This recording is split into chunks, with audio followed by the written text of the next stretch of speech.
extremely challenging time, have a thought-provoking conversation about practical strategies for calling men in, right? It's important to hold men accountable and call them out when it's necessary, but we really want to be intentional about calling men in. Given all that's transpired in our world, we're going to talk about this from the perspective of gender and race, and to call in allies to support anti-sexism, anti-racism work. So we have two folks who are wonderful men who are going to join us, friends of A Call to Men. They are Glen Mazzara. He's a writer and producer and has been instrumental in educating television writers on issues of healthy manhood, diversity and inclusion, equality and gender equity. He's really changed how writers' rooms in Hollywood look and feel and what the content consists of. So we're really happy to have Glen with us. And also Shan, who's a former collegiate star, actually still holds the scoring record for Vanderbilt University, and also a former professional basketball player. And he's choosing to dedicate his life to engaging men in healthy manhood and ending gender-based violence. So I look forward to bringing both of them to you in just a bit. But the first thing we want to do is open up the calls for the check-in that we normally do. We usually take about 5 minutes and just ask you all to share how you're doing, how you're feeling, what's been going on. And we want to keep the comments to about a minute so that we can get to as many people as possible. So you can raise your hand using the click raise hand on Zoom, and we'll unmute you so that you can speak with the group. So I'm going to ask Danielle, if you don't mind, folks, if you want to raise your hand, if you want to say hello or say anything, please do so. And Danielle, I'll ask you to choose folks. And if you have a challenge, if you don't see any hands up, well, you know, we know what to do. Yeah, so just like Ted said, if you click on participants, you should see that option to raise your hand, so you can do that and we'll bring your voice here into the space. Let's see here.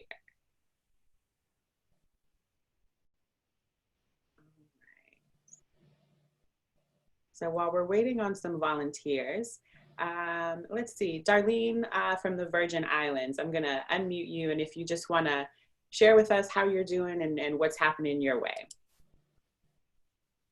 Hi, good afternoon, everyone. Darlene from the U.S. Virgin Islands. It's actually 3 islands, so I'm actually from the biggest island, which is St. Croix.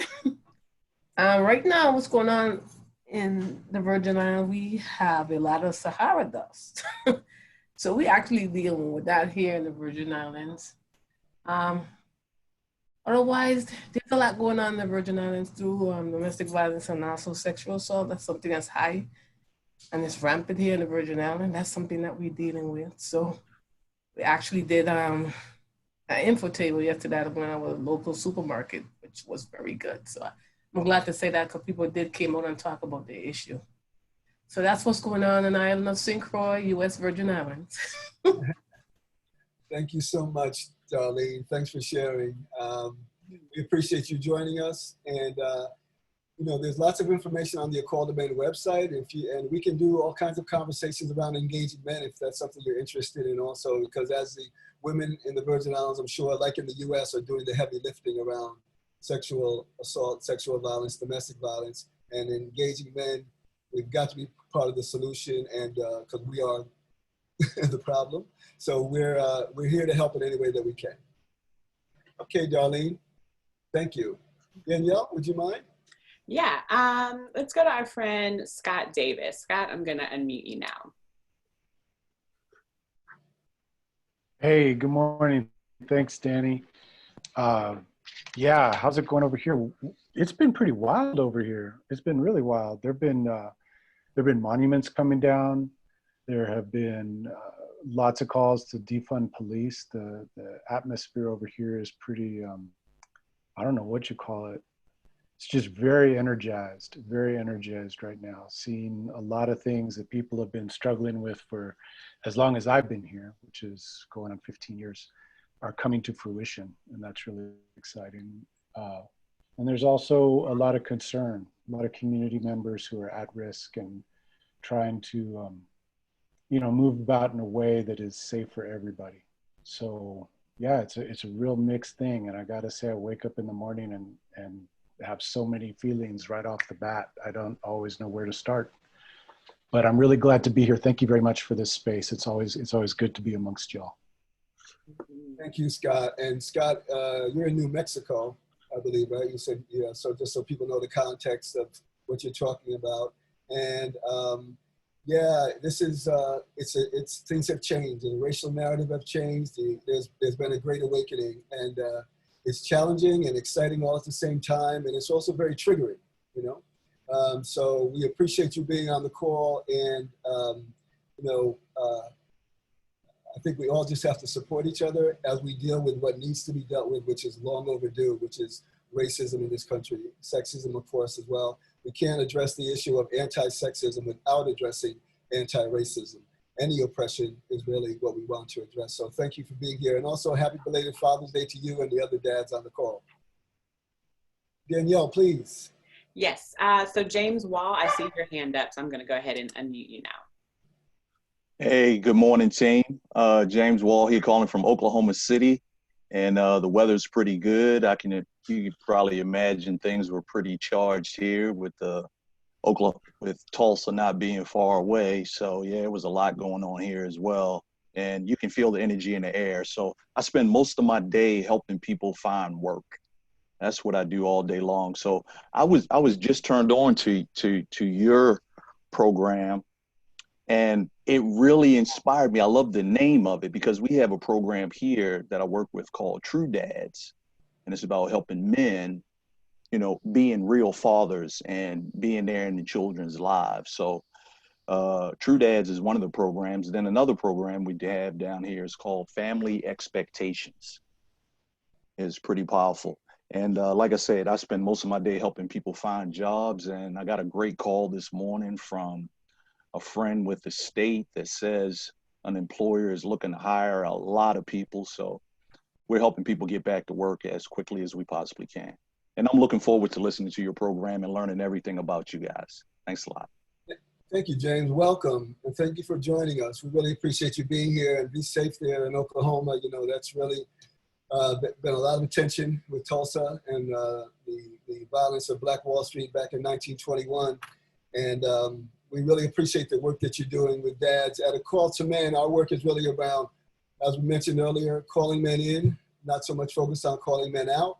And it's not an indictment on manhood, but an invitation to men. And it's the same thing when we look at race. This is not an indictment on white folks, but it's an invitation to white folks, right? With A Call to Men, most of the violence against women is done by a minority of men, right? But most of us are silent about that violence that occurs. And that silence is as much of the problem as the violence is. And it's the same thing with racism, right? Most of the things that are blatantly racist, the violence, the physical attack, are by a minority, right? But it's the majority that's silent. And so we need them to raise their voice too, because that silence is part of the problem. And just one more thing about Oklahoma and Tulsa. I hadn't realized that I researched the Black Wall Street, how it all occurred, how the violence occurred. And you know, folks, if you remember the Central Park incident about 3 or 4 weeks ago, when a woman falsely accused a Black man of attacking her and he clearly hadn't. Well, that was the same thing that happened in Tulsa. All of the violence came because of a false accusation of a young man, 15-year-old boy, who tripped going into an elevator. He was a shoeshine boy, tripped going into an elevator because he had to go upstairs in the building to use the segregated bathroom, because the bathroom for colored people was upstairs. So he went into the elevator, and there was a woman, a white woman who was the elevator operator. He tripped and touched her arm. And then she began to scream, saying she was attacked. He ran, and then that's when hundreds of people came to Tulsa, and all of the violence occurred, and they destroyed the Black Wall Street. And by the way, folks, that was the first time Americans were attacked by air by other Americans. There were bombs that were dropped from airplanes by other Americans, right? So anyway, research that. So when we see that these false allegations, this is major stuff. Same thing happened with Emmett Till, same thing. And also with Rosewood, same thing. It was an accusation of a white woman that a black man had attacked her, and they were false accusations. So sorry to go on that little rant, but it's really important as we address the issue of race, we have to unpack it. And like, this is not an exaggeration. This is not. It's things that have been happening, and it's overdue that we've talked about these things. So thank you very much, James. Danielle, we have time for another one? Yeah, let's take one more. Kimya Motley, let's go to you. I'm going to unmute you now, Kimya. Hi, everyone. How are you? I am here in Georgia, and we're celebrating victory. I think last time I was on the call, I mentioned that we were trying to get a hate crime bill passed. And after much back and forth between us and the lieutenant governor, after 440 days that it sat in the Senate, it finally passed with the things that we wanted on it. So I'm so happy to have been a part of that. So we're just in celebratory mode here. Thank you for sharing, Kimya. And thanks for always supporting the work. You're a tremendous advocate and a leader in this space. Anyone, just Google Kimya Motley. She's done tremendous work. She's also, it's publicly known that she's a survivor, and uses her platform and her experience to really educate others. You're doing a fantastic job, Kimya, and we appreciate you. Thank you. You're welcome. So great. I'm gonna go ahead and move on for the sake of time, because we want to hear from Glen and from Shane, and then also give you all some time to ask them some questions. So the topic today is practical strategies for calling men in.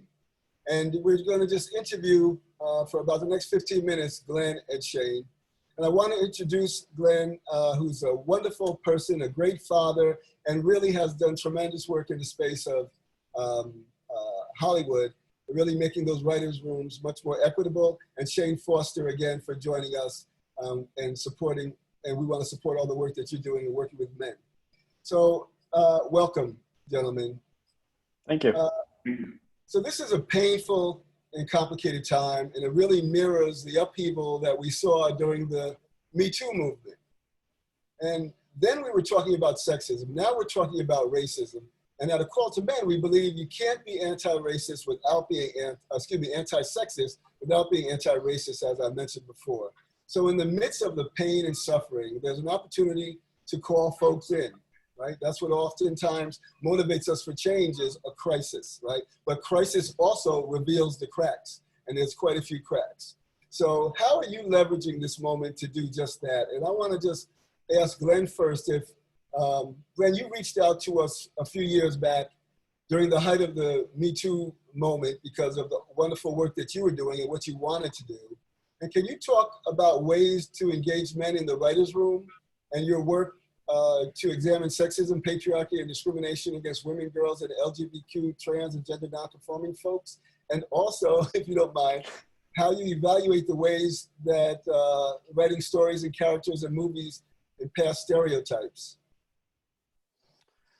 Okay, that's a very simple question. You're throwing me right out of the bat. First of all, thanks for having me. I really love the work that you're doing, and I'm very happy and honored to work with your group and owe A Call to Men so much, because I just want to explain that you know, the TV and feature writers in Hollywood are repped by the WGA, the Writers Guild.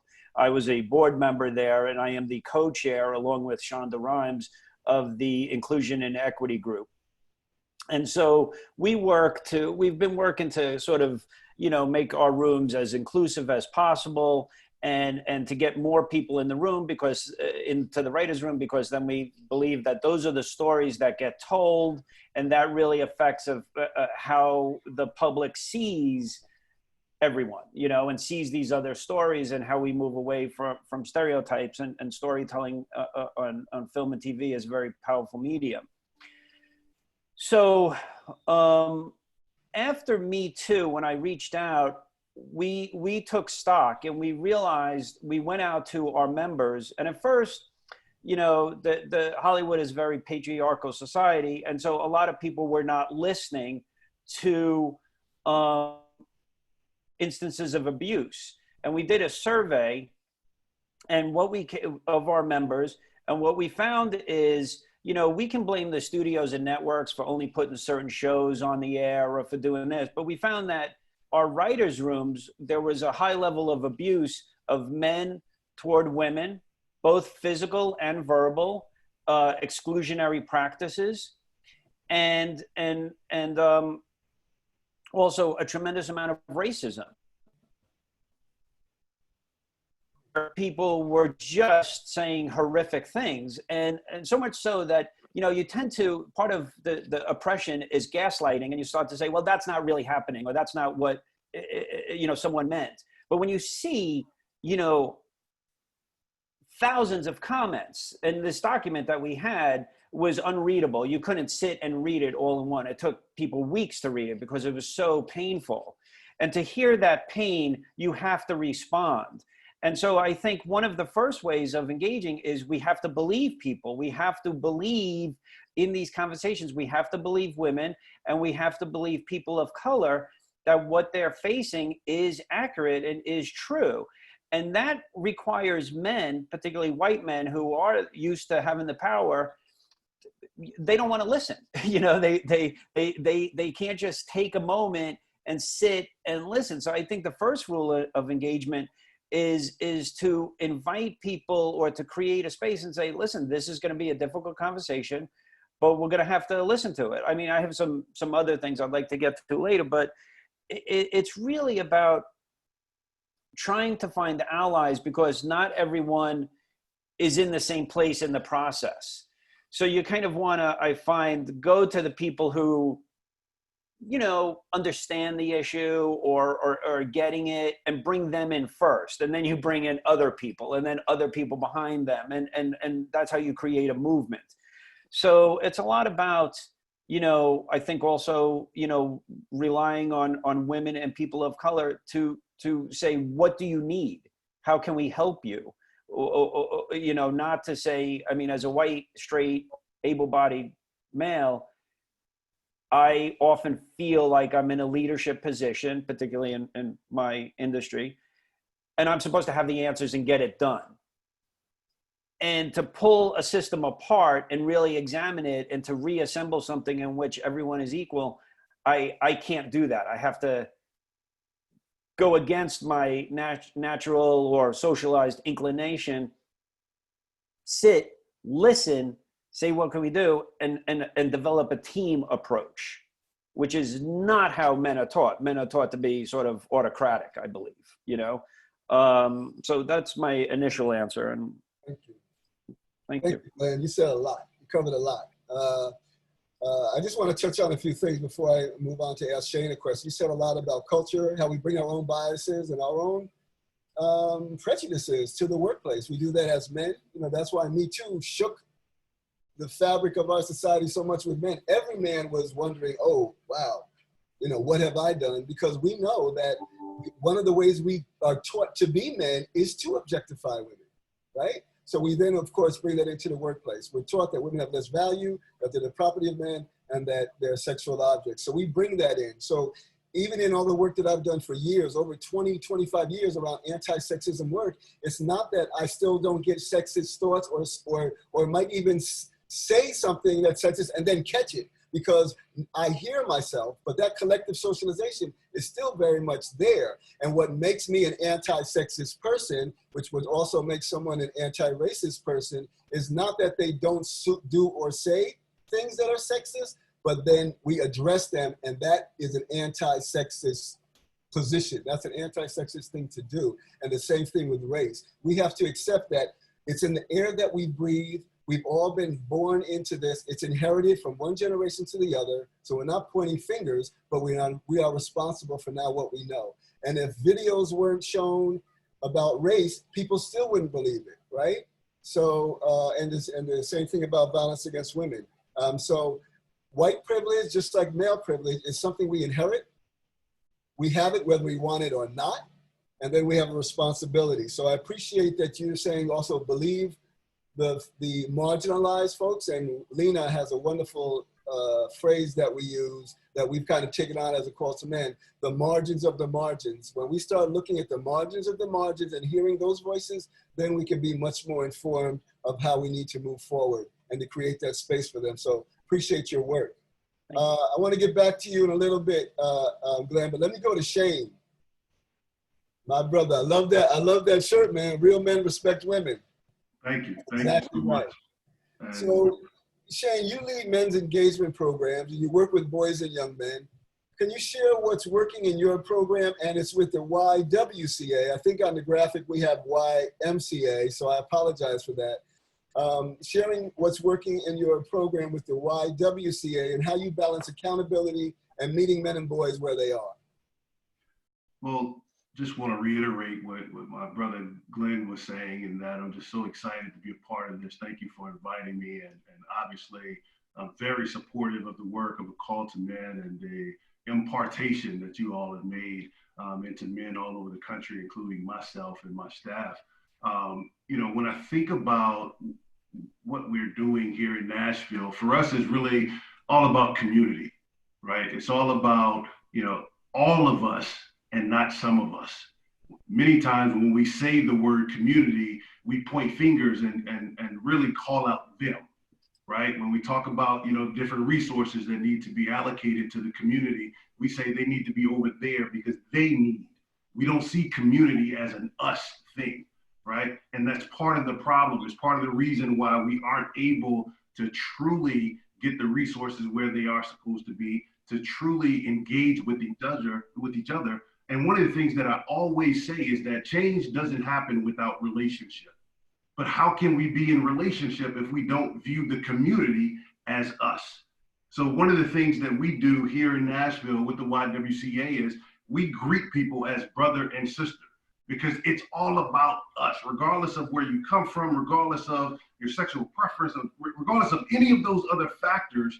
You're still my brother, you're still my sister, and this is how we come together as a community, right? And with the work that we're doing with over 600 boys here in Nashville, it's really about creating a safe space for us to come together and have dialogue and talk as men, right? To be able to have difficult conversations that we've not seen modeled for us in our homes, we've not seen it modeled for us in our communities, but we have to come in as role models in this space to say, let's talk, not us talking at you. We're not doing lectures, right? But I want to be able to hear from you.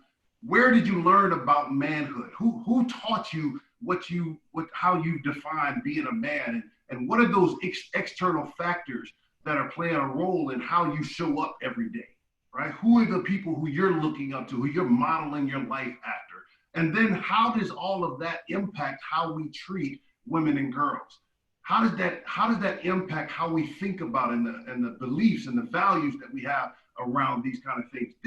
These are important conversations that our young people have not seen modeled. So we have to model that from the standpoint of having an actual discussion and conversation. And what we've heard from these young boys in middle and high school is that they don't have another space to talk. All day long, they get a lot of adults who are pointing fingers, telling them, don't do this and don't do that. You need to do this and blah, blah, blah.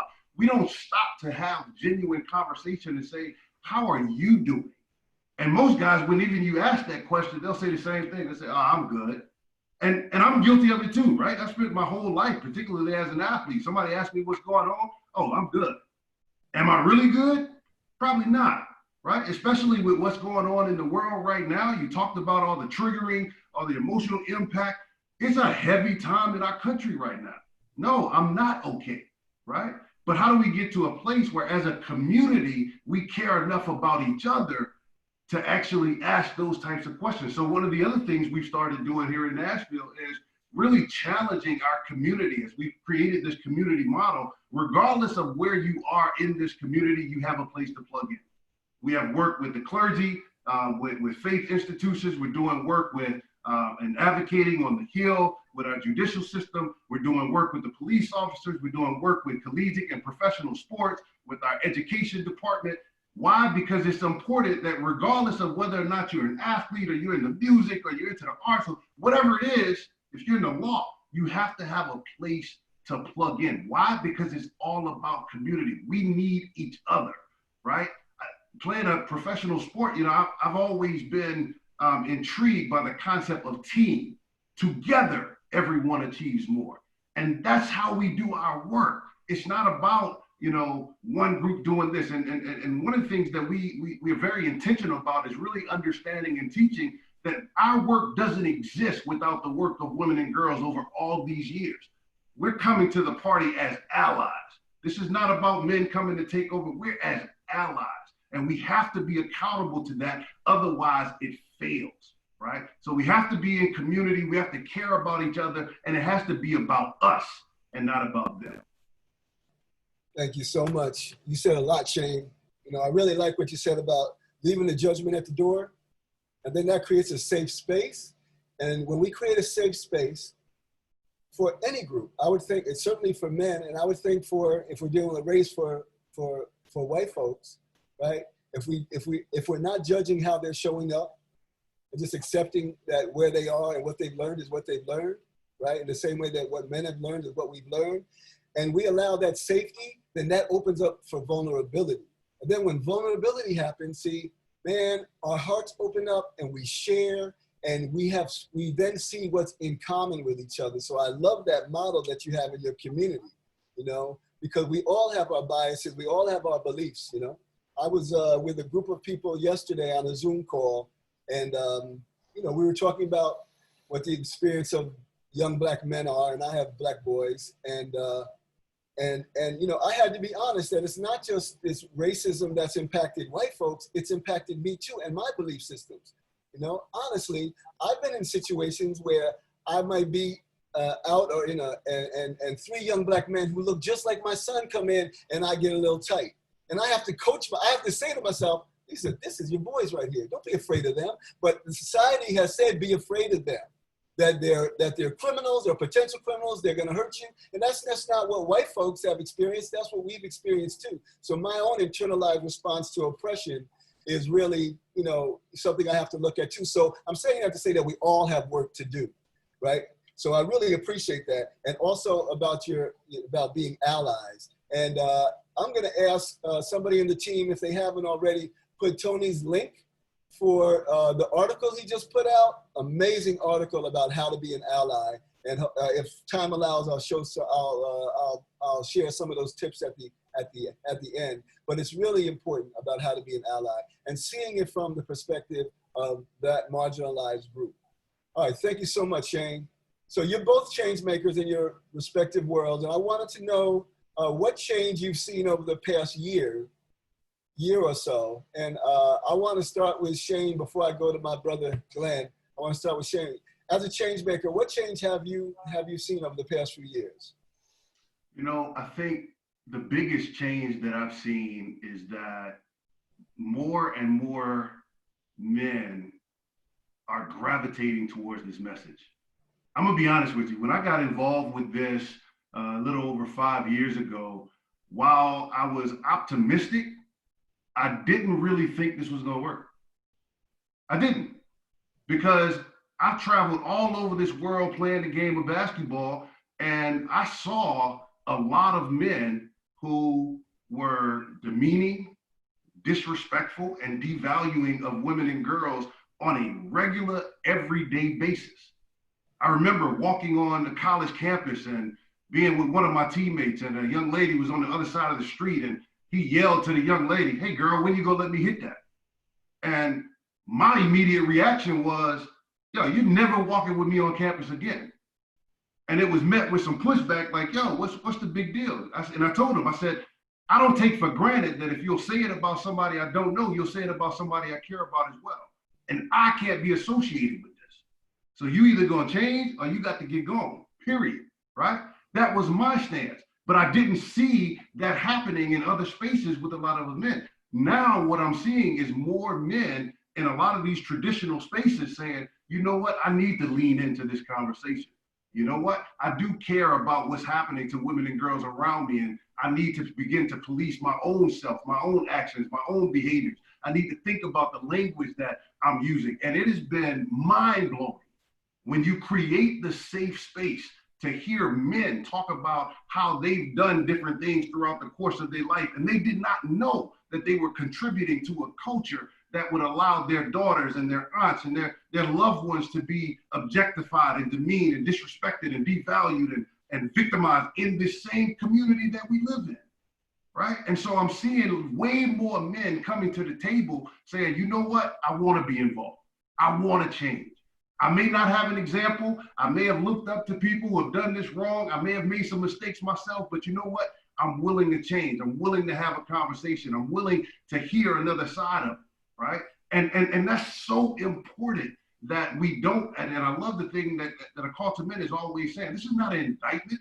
We've all done wrong, right? We all got work to do, but this is about inviting you in to be allies, to learn, to grow, to be different, because ultimately everybody wins when we fix this issue. We fix violence against women and girls, we fix all the other intersectionalities as well, right? But I have to be honest, it's hurtful when I hear my wife talk about how even right now with the movements that are happening, particularly in communities of color, when she feels that as a Black woman, she's left out. And she's talking about how she's hearing people talk about Eric Gardner and George Floyd and Michael Brown, but she's not hearing people talk about Natasha McKinnon and Sandra Glen and Alexa Christian, right? So she doesn't feel like the movement as a whole includes her. And that's my wife. That's hurtful, right? And so a part of our responsibility in all of this, as we're calling men in, we also have to educate, right? And make sure that we're inclusive and not exclusive. Even though we have good intentions, we still have work to do. Yes, that's powerful. So even within the anti-racism movement, there is sexism within that. And that when we look at accountability, as you said, once we address what's happening to women and girls, the whole world will change, because then men are changing. But it's really about those women and girls of color and Black women in particular, because there's anti-Blackness and there's anti-woman even within that. So I appreciate your points. And also that you model that this is not cool with me. That's great. You know, that's what we need to hear, because most men who are yelling across the street on campus think that that's what you're supposed to do when you're with your boys, right? Most of them don't do that when they're alone. They do it when they're with their boys. Like, that's what we bond with each other at the expense of women all the time, right? So I really appreciate that. And when we know better, I believe we do better. So I appreciate that. I'm going to go to Glen for his thoughts about this before I open it up for questions. So Glen, what about you? What changes have you seen post Me Too, my friend? Well, first of all, let me say I love so much of what you and Shane are saying, so I will try not to repeat what you're saying. I'll say this. I think there's been a shift in the conversation. And when I used to write on a show called The Shield, and that's when I really started engaging, because I realized we were writing for a cast that was, very inclusive and diverse, and it was a bunch of white middle-aged guys writing that. And I started trying to look at inclusive practices in Hollywood, and I got a systemic pushback. So I've been working on this for, maybe 15 years, okay? And when I first started having this conversation, people would say, why are we talking about this? Let's not talk about this. This is uncomfortable. Now it's expected we need to have this conversation. And I think, the internet has been great for this, because a lot of voices are engaged. This isn't a movement being led by one person. This is a lot of people. This is a democratic movement in which a lot of people want to speak up. And so the idea that we don't have to justify having the conversation, we're now having the conversation and saying, what are we going to do about it? How can we do this? And how do we make this inclusive? So even if yes, there's a lot to work out with the types of movement, but I think the fact is we're having this movement. We don't have to justify it. We don't have to say, are we really doing this? I think Me Too led that, or started that. I think the current movement is building on that. And obviously there was an intersectionality with Me Too, because it was started by a Black woman. And so, which got whitewashed out of the fact, a lot of people rolled over that. But now I think, we're having this conversation. There are a lot of guys who are defensive or feel like they're being called out or worried, and they try to shut down that conversation. And those voices are now just one group of voices and there's a swelling tide of other voices say, no, we need to be listened to. We're going to have this conversation. It could be uncomfortable, but we have to get through this. And I think that's been great. And I think that's been the major difference, is just the sheer momentum and energy behind this. I mean, look at where we are now. Could you imagine we would be really having this many people in the streets, the people talking about the policy changes, people talking about it all over the world? Could you have imagined that 6 months ago? It's incredible. So I think it's here to stay, and I think that's very heartening. Thank you, Glenn. I appreciate it. And I appreciate you pushing your colleagues and leading the way. And the uncomfortable piece, just for the folks on the call, it's supposed to be uncomfortable. Like, this is not a comfortable conversation. But as we're going through this, and I want to ask my white allies in particular, and you think about your uncomfortability, people of color are uncomfortable all the time. So, you know, keep that in mind. And it's a time to reflect and also reset. So it's a marker in time that, you know, we don't do that anymore. We don't say that anymore. It really is. It creates a safer, more inclusive space for that. So thank you, Glenn. I appreciate you very much. I'm going to open it up for some questions. I want to just ask you all to raise your hand if you have a question, or if there was something in the chat. And I'm going to ask Danielle to lead us in that, if you don't mind, Danny. Yeah, absolutely. So I do see some hands going up, so thank you all for that. We also were live streaming on Facebook, and we have some questions coming in from there as well. So I want to make sure that we bring them into this space. So we have a question from Luke. He says, do you think ego gets in the way, or the fear of men looking at you differently stops men from coming into these groups?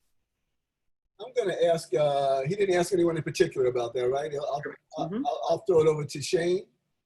When you work with men. Can you repeat that question one more time, Danny? Yes. Do you think ego gets in the way, or the fear of men looking at you differently stops men from coming into these groups or these conversations? Shane. You know, I think it does, and in a lot of different ways. You know, I think back to 7 years ago when I was still playing ball, right? I had a lot of ego, had accomplished a lot of great things. Ted was talking about that before. And then when I got approached with this conversation and heard Ted and Tony talking, and got asked to come and help lead a movement in Nashville surrounded around this, the first thing I thought about was, who can I bring alongside me? And I can tell you, my dad and my pastor were the only two people on that list at the time, right? Because as I looked at all the other people in my circle, nobody talked like this. Nobody talked about objectifying women and women's rights and being on the forefront of men engagement work. Like, it just wasn't a conversation. But I did see a lot of the abuse happening. I saw a lot of the negative language and the objectification of women. I saw a lot of objectification in the workplace, right? And so I think fear of not being accepted by other men is a huge part of it. But I will share with you one of the most powerful moments that I've had since doing this work. I was speaking at a conference, and Joe Ehrman was speaking at the same conference. And when I got off the stage and I went back and sat next to Joe, Joe put his arms around me and he said, I want you to know I'm proud of you and I love you.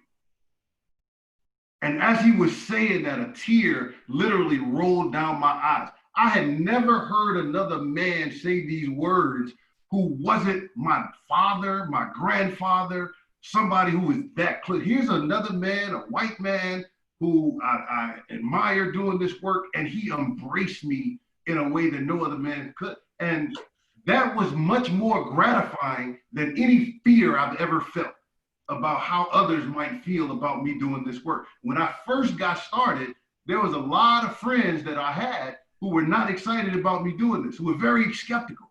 Those same people are involved in my movement in Nashville now, right? But it's all about creating that safe space to have discussion and conversation. Most men care about these issues. They've just not been given the permission to be different. That's what this is all about. That's right, Shane, and that's why I appreciate that. And that's why you and Glenn and other men that, you know, to be able to have this conversation and also to be able to say, I love you and I love what you're doing. And the same with Glenn, I love you and I love what you're doing. And Joe Airman is wonderful. I'd love to talk more about these things, but I need to go on to the next question to get somebody else's voice in. Danielle, is there another hand raised? Yes, so we've got some hands raised. So Lisa, I'm gonna unmute you now.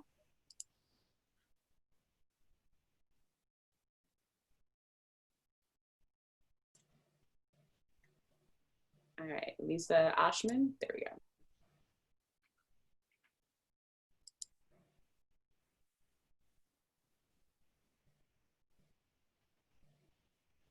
All right, so while we're waiting on Lisa, Malcolm Astley, I'm gonna call on you. I'm gonna unmute you now. Okay. Oh, there's Lisa. Oops. Malcolm, hold on, please. We got Lisa, I believe. Lisa, can you speak up, please? Okay, I think we have to go back to Malcolm. Can we try to do that, Danielle? Yep, Malcolm. Sorry, Yeah. Hi there. I appreciate the conversation so much and people's bravery in taking it on. I'm with the Lauren Dunn Astley Memorial Fund and the Sudbury Wayland Lincoln of Massachusetts Domestic Violence Roundtable. I'm interested in hearing more conversation about the commonalities, the common roots between racism and sexism. Someone thoughtfully said they're two sides of the same coin. Can I hear reflections on that? Yes, thank you, Malcolm. Glenn, I'll shoot that over to you, and then I'm going to ask also Shane to say something as well. Actually, Ted, I would ask you to speak to that. You've done the research. I would just give an opinion, but I'm sure you have more of the research. So not that I'm happy to answer the question, but you know, I'd rather hear from you than me. Well, I appreciate that, and you know, I think that well, I'm going to ask Shane. I'll turn over to Shane, and then I'll fill in any gaps. Thank you, Glenn. But Glenn, I also do want to say, though you're not saying anything, you're modeling it, right? But you do anti-sexism work and anti-racism work in the workplace, and using your influence and platform. So, well, okay. So I appreciate that. Then let me just respond that I think that, you know, what we're looking at, what I try to do is to look at these marginalized voices and look at power structures that have not only excluded people from the workplace, but then when they are in the workplace, that they don't have an equal voice, and that anyone who does speak up on these issues is very often ushered out of the workplace. So there's a lot of practices that are there to perpetuate a racist and sexist system. And it's a matter of dismantling that. And so I do think it's two sides of the same coin, and it's all about you know, power through exclusion. thank you. Yes, and challenging the status quo and speaking truth to power. Thank you very much. Shane, I'm going to ask you to jump in here. Sure. If you'd like to comment. What I would say to that is 100%. Everything that we're talking about as it relates to engaging men and drawing men into this conversation to end sexism and violence against women and girls, 100% applies to ending racism. When you think about the need to believe the stories of survivors, right? That exact same need is present for racism. When we talk about needing allies to step up and to speak up, that exact same need is there when we're talking about racism, whether it's in the workplace, in our communities, in our own homes. These same conversations, the same conversations that I'm having with my young brothers and sisters about sexism, right? And about violence against women and girls is the same conversation that I need my white brothers and sisters to have with their community around these issues of racism. It's the same thing. It's just a different subject, right? And it takes allies, it takes community, it takes vulnerability. We can't fix any of these issues without vulnerability. But I also add this, if we're depending on the nonprofit sector to fix the issue, it's not going to happen. It's going to happen because we as individuals who make up the body of our community, we are the ones who stand up and say, it stops with me. Whether it's sexism or racism, it stops with my household. It stops with my community. It stops at my school. It stops at my place of employment, right? And now we're seeing more corporations leaning into having this conversation as a corporation, but what they're seeing is it not only benefits the culture of their corporation, but it benefits those individuals when they go home. Because now they have context, now they have education and resources to share at their kitchen table that they didn't have before. So it's not just the nonprofit sector, it's not just the corporation, but we also need to have this conversation at home. Thank you so much, Shane. And it also benefits the bottom line. The more inclusive companies are, the better they do. So thank you so much for that. And thank you also, Glenn. I'm gonna go to our last question. I'm sorry, I can only take one more. And we are gonna go back to Lisa. I think we have her now. So I'd like to go back to Lisa if we can, Danielle. Yes, so I'm going to unmute Lizette, so she's going to interpret for Lisa. Great. Hi. Hi. My name is Lisa, and I work with the Deaf Advocacy Project with the New Jersey Coalition to End Domestic Violence. And I wanted to tell you a little bit about being deaf and deaf culture. At Gallaudet University is one of, the only one of its kind. It's a deaf liberal arts university. And it's in Washington, D.C., and it's run by deaf people. Right now, they're in an uproar because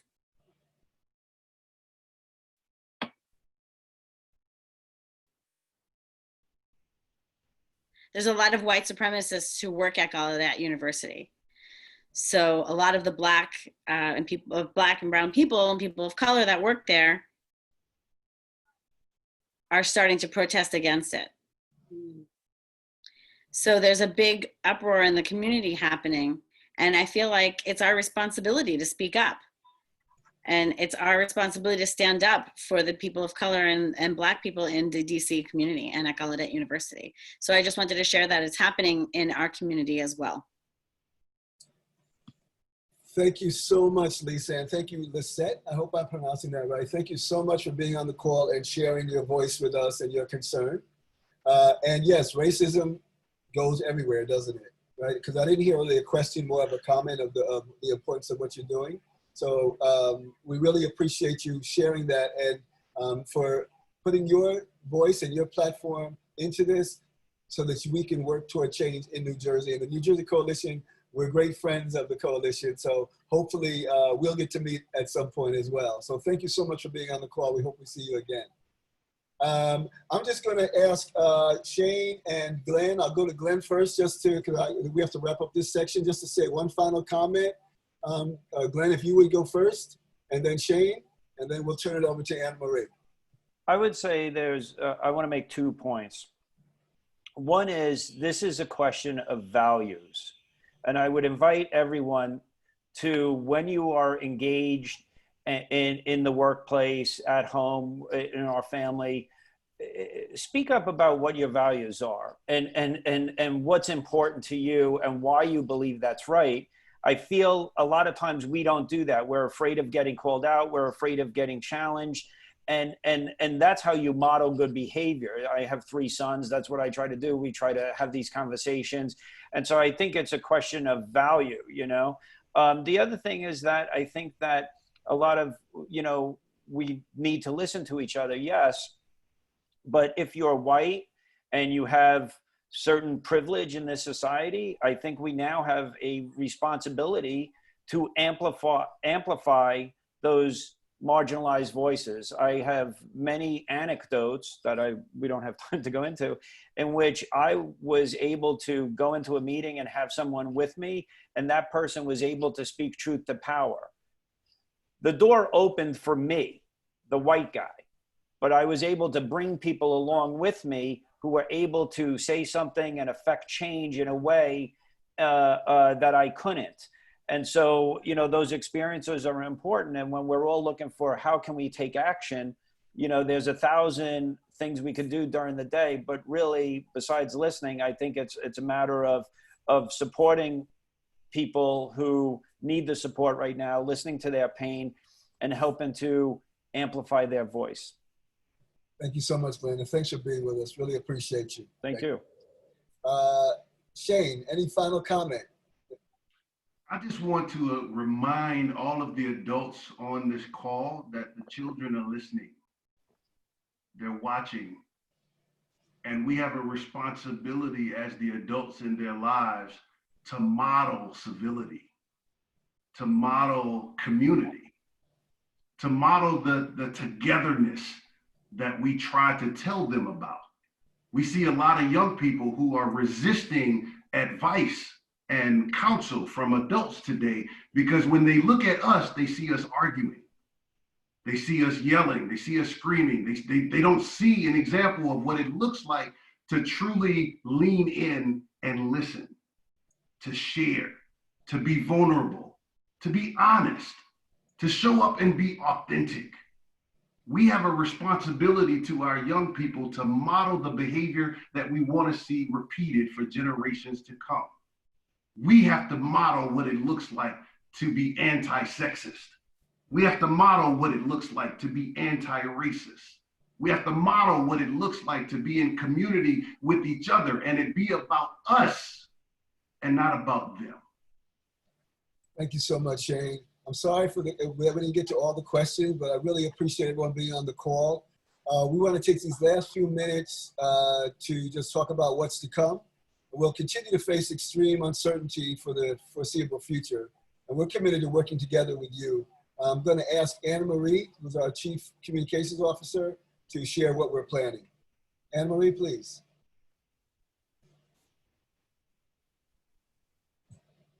Oops, we have to. Okay, we're having a little bit of a challenge with Anna Marie. While you work that out, I'll just go, I can share kind of what's coming up. Anna Marie, I'll give you one more chance here. Hi, folks. Can you hear me? Yes. Okay, great. Hi, Great. everybody. Sorry about that. Thank you, Ted, and thank you, Glenn and Shane, for your vulnerability and just being with us to have this open, honest, inviting conversation for folks today. I hope you will all join us for our next call. It's July 8th at 1 Eastern. We will be centering the voices of women at the margins and hearing how we can all be better at engaging men in anti-racism and anti-sexism work. Additional call dates are July 22nd, August 5th, and 19th. You can sign up for all of them at acalltomen.org. And we want to make sure we share that these calls are available to our community at no charge with generous support from Harry's. You can continue this conversation with us on a daily basis in our Healthy Manhood Facebook community group. Matt's going to put the link for that in the chat. You can also follow us on all of our social platforms, Facebook, Twitter, Instagram, LinkedIn, at A Call to Men. You can follow Ted on Instagram at ted.bunch and Tony on Twitter at Tony Porter ACTM. I hope you will look up Shane and Glen as well. Feel free to put y'all's social platforms in the chat so folks can follow you also. And for any of you who experience this today and say, we really need to have this conversation at our organization or our workplace, just know that we're doing that.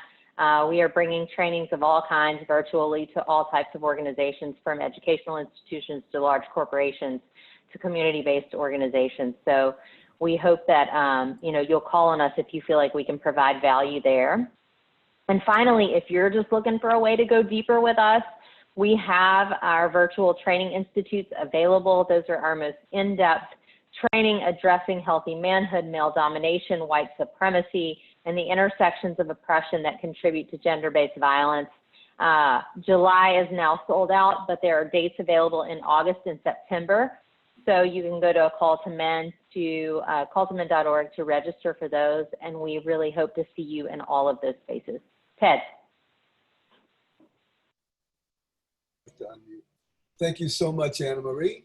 Thank you all for being on the call. I'm going to give last words to Lena, and also Shane folks have asked in the chat if you can put information about that shirt. They'd love to order it. Just I don't know if you caught that.